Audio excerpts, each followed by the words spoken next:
ಅದ್ದೂರಿಯಾಗಿ 77ನೇ ಗಣರಾಜ್ಯೋತ್ಸವ ದಿನಾಚರಣೆ ಆಚರಣೆ. ಇಡೀ ಪ್ರಪಂಚದಲ್ಲಿಯೇ ಒಂದು ಅದ್ಭುತವಾದ ಸಂವಿಧಾನವೆಂದರೆ ಅದು ನಮ್ಮ ಭಾರತ ದೇಶದ ಸಂವಿಧಾನ. ತಹಶೀಲ್ದಾರ್ ಸುದರ್ಶನ್ ಯಾದವ್ ಚಿಂತಾಮಣಿಯಲ್ಲಿ ಅದ್ದೂರಿಯಾಗಿ 77ನೇ ಗಣರಾಜ್ಯೋತ್ಸವ ಆಚರಣೆ. ಡಾಕ್ಟರ್ BR ಅಂಬೇಡ್ಕರ್ ರವರ ನೇತೃತ್ವದಲ್ಲಿ ರಚನೆಯಾದ ಭಾರತ ದೇಶದ ಸಂವಿಧಾನ ಇಡೀ ಪ್ರಪಂಚದಲ್ಲಿಯೇ ಬಲಿಷ್ಠವಾದ ಸಂವಿಧಾನವಾಗಿತ್ತು. ಇಡೀ ಪ್ರಪಂಚಕ್ಕೆ ಮಾದರಿಯಾಗಿರುವ ಸಂವಿಧಾನವನ್ನು ಪಡೆದಿರುವ ಭಾರತೀಯರಾದ ನಾವು ಧನ್ಯರಾಗಿದ್ದೇವೆ ಎಂದು ತಹಶೀಲ್ದಾರ್ ಸುದರ್ಶನ್ ಯಾದವ್ ರವರು ತಿಳಿಸಿದರು.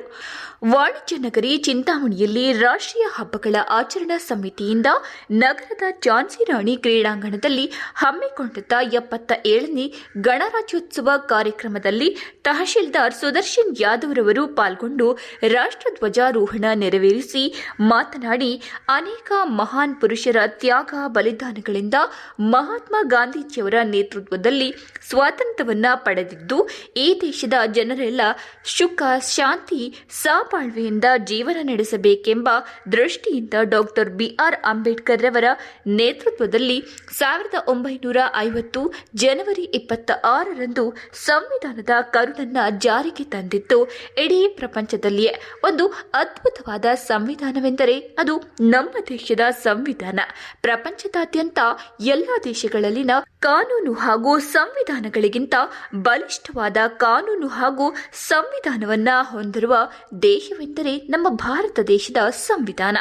ಭಾರತದ ಪ್ರಜೆಗಳಾದ ನಾವು ಭಾರತವನ್ನ ಒಂದು ಸಾರ್ವಭೌಮ ಸಮಾಜವಾದಿ ಜಾತ್ಯತೀತ ಪ್ರಜಾಸತ್ತಾತ್ಮಕ ಗಣತಂತ್ರವನ್ನಾಗಿ ರೂಪಿಸಲು ದೃಢ ಸಂಕಲ್ಪ ಮಾಡಬೇಕೆಂದರು.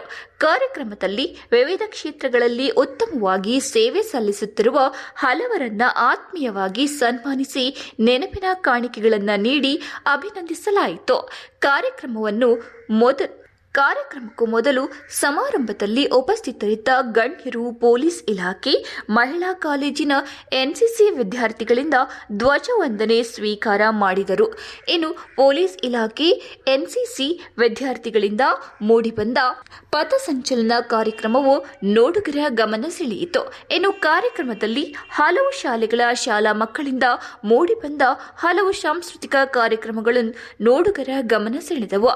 ಈ ಸಂದರ್ಭದಲ್ಲಿ ಇಒ ಆನಂದ್, ಬಿಇಒ ಉಮಾದೇವಿ, ಪೌರಾಯುಕ್ತ GN Chalapathi, DYSP Muralidhar, CDPO Mahendra, ಸಮಾಜ ಕಲ್ಯಾಣ ಇಲಾಖೆಯ ಶ್ರೀನಿವಾಸ್ ನಾಯ್ಡು, BCM ಇಲಾಖೆಯ ನಕ್ಪಾಲ್, ಸರ್ಕಾರಿ ನೌಕರರ ಸಂಘದ ಅಧ್ಯಕ್ಷ ಅಶೋಕ್ ಕುಮಾರ್ ಸೇರಿದಂತೆ ವಿವಿಧ ಸಂಘ ಸಂಸ್ಥೆಗಳ ಮುಖಂಡರು, ಶಿಕ್ಷಕರು ಮತ್ತಿತರರು ಉಪಸ್ಥಿತರಿದ್ದರು.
ಬನ್ನಿ ಸರ್.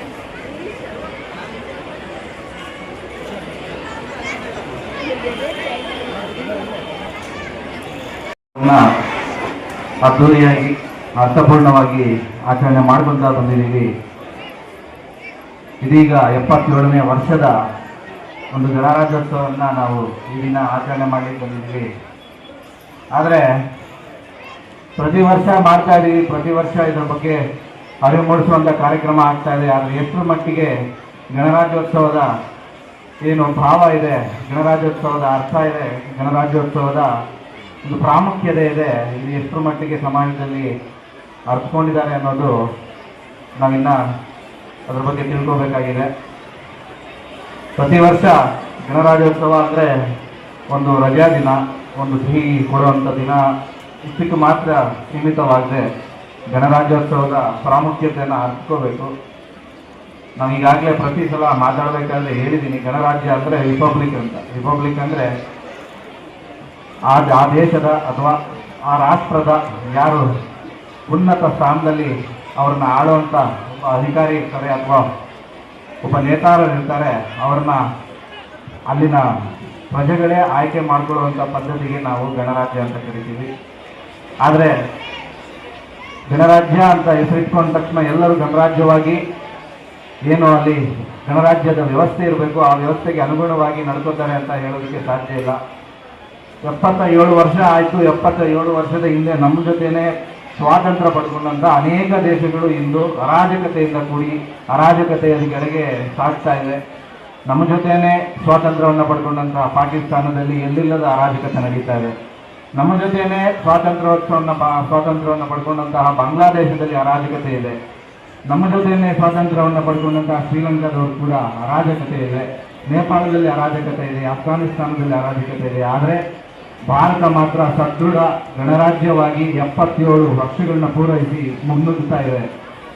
ಈ ಒಂದು ಸಂದರ್ಭದಲ್ಲಿ ಈ ಒಂದು ಗಣರಾಜ್ಯದ ಒಂದು ತಂದುಕೊಟ್ಟು ಸ್ವಾತಂತ್ರ್ಯಕ್ಕಾಗಿ ಬಲಿದಾನ ಮಾಡಿರುವಂಥ ನಮ್ಮ ಎಲ್ಲ ಇಂದಿನ ಸ್ವಾತಂತ್ರ್ಯ ಹೋರಾಟಗಾರರ ಬಗ್ಗೆ ನಾವು ಈ ದಿನ ನೆನೆಸ್ಕೋಬೇಕು.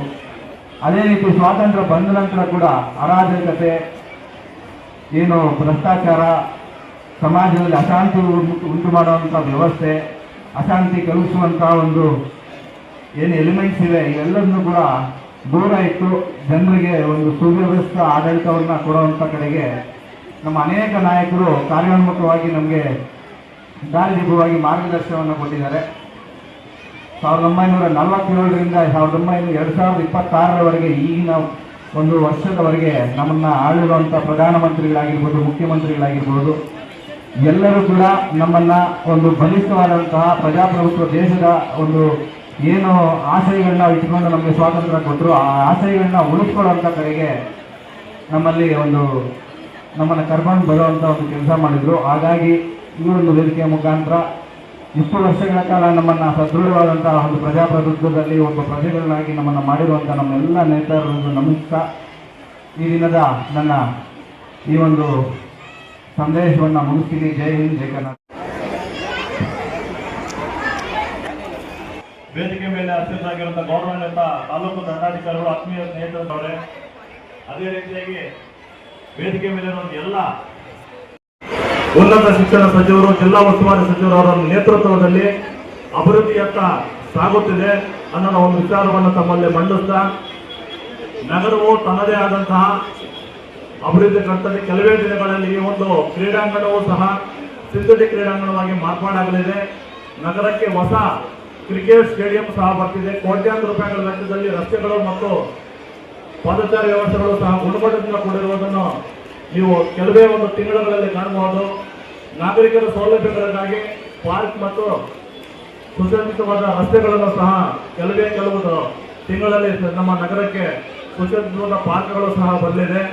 ಅದೇ ರೀತಿಯಾಗಿ ಕುಡಿಯುವ ನೀರಿನ ವ್ಯವಸ್ಥೆಗಾಗಿ ಈಗಾಗಲೇ ಕೋಟ್ಯಾಂತರ ರೂಪಾಯಿ ವೆಚ್ಚದಲ್ಲಿ 2 ಕೆರೆಗಳನ್ನು ತನ್ನದೇ ಆದಂತಹ ಉನ್ನತೀಕರಣ ಮಾಡಲು ಸಹ ಈಗಾಗಲೇ ಮಾನ್ಯ ಜಿಲ್ಲಾ ಉಸ್ತುವಾರಿ ಸಚಿವರು ತನ್ನದೇ ಆದಂತಹ ಒಂದು ವಿಶಿಷ್ಟ ರೀತಿಯಲ್ಲಿ ಕಾರ್ಯೋನ್ಮುಖರಾಗಿದ್ದಾರೆ.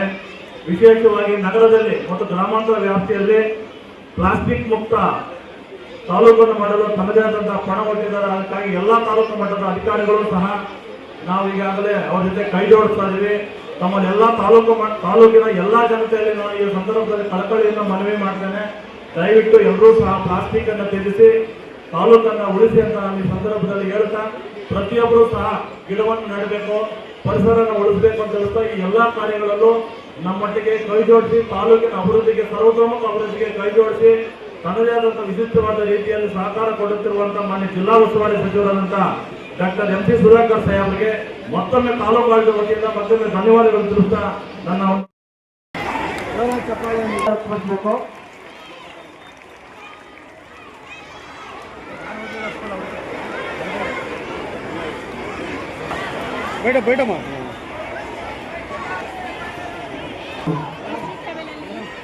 ಮುಂದುವರಿಯಲಿ.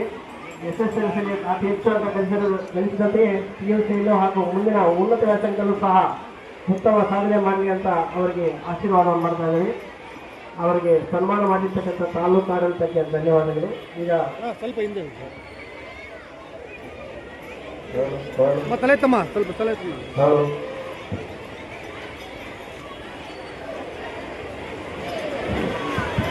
ನೋಡಮ್ಮ ಈ ಕಡೆ ನೋಡಿ ಅಲ್ಲ ಸರ್ ಹಂಗೆ